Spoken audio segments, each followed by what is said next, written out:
सोचिए आधी रात का समय है, आप बाल संवार रहे हैं, लेकिन सामने जो आईना है वो सच नहीं दिखा रहा। वो दिखा रहा है जो आपका इंतजार कर रहा है।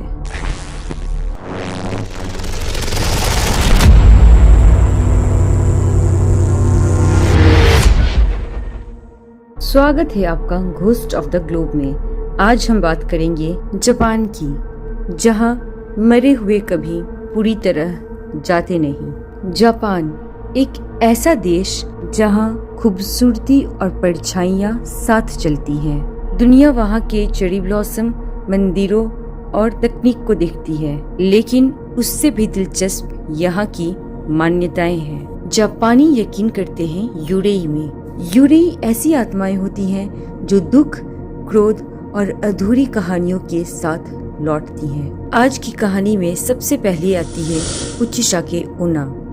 वो सुनसान गलियों में दिखाई देती है, जहाँ स्ट्रीट लाइट टिमटिमाती है। चेहरे पे सर्जिकल मास्क लगाए वो धीरे धीरे आपकी तरफ आती है और आपसे पूछती है सिर्फ एक सवाल, क्या मैं सुंदर हूँ? अगर आपने नहीं कहा तो वो वहीं आपको चीर देगी, और अगर हाँ कहा तो वो अपना मास्क हटाती है और फिर दिखता है उसका चेहरा जो कान तक चिरा हुआ है, और फिर वो दोबारा हमला करती है।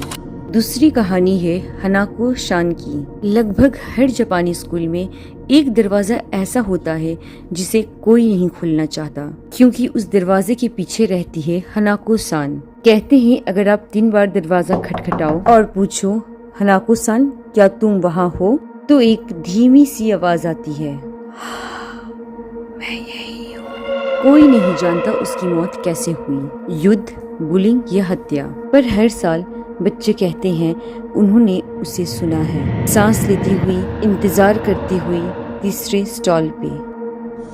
तीसरी कहानी है श्रापित आईने की। नागासाकी में एक औरत ने अपने कमरे में एक पुराना आईना रखा और उसके बाद से ही वो अजीब बर्ताव करने लगी। रात में वो आईने से बात करती। धीरे धीरे उसने खाना छोड़ दिया, फिर रात में उसे नींद आनी भी बंद हो गई और एक सुबह वो मरी हुई पाई गई। उसके चेहरे पे मुस्कुराहट थी और उसके आखिरी शब्द थे, वो अब भी उसमें है। कहते हैं वो आईना कभी एक औरत का था जिसने उसी के सामने अपनी जान ली थी, और उसकी आत्मा अभी भी उस आईने में फंसी हुई है। अगली और आखिरी कहानी है तेके तेके की। एक स्कूल गर्ल जिसे देर हो रही थी, कुछ बच्चे वहाँ आके उसे परेशान करने लगते हैं और वो फिसल कर पटरी पे गिर पड़ती है। ट्रेन नहीं रुकी और वो बीच से कट गई। अब वो पूरे जापान में रेंगती है, सिर्फ अपने कोहनियों के सहारे। जब वो रेंग के चलती है तो तेके तेके की आवाज होती है।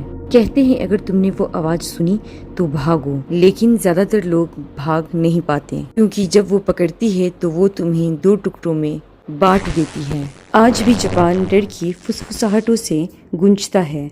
कुछ स्कूल्स आज भी एक टॉयलेट स्टॉल को सील कर देते हैं। कुछ परिवार ओबुन त्योहार में आत्माओं को रास्ता दिखाने के लिए आग जलाते हैं, और कुछ लोग आज भी आईने से आधी रात में दूर रहते हैं, क्योंकि यहाँ पुरानी आत्माएं सिर्फ भटकती नहीं, देख रही होती हैं।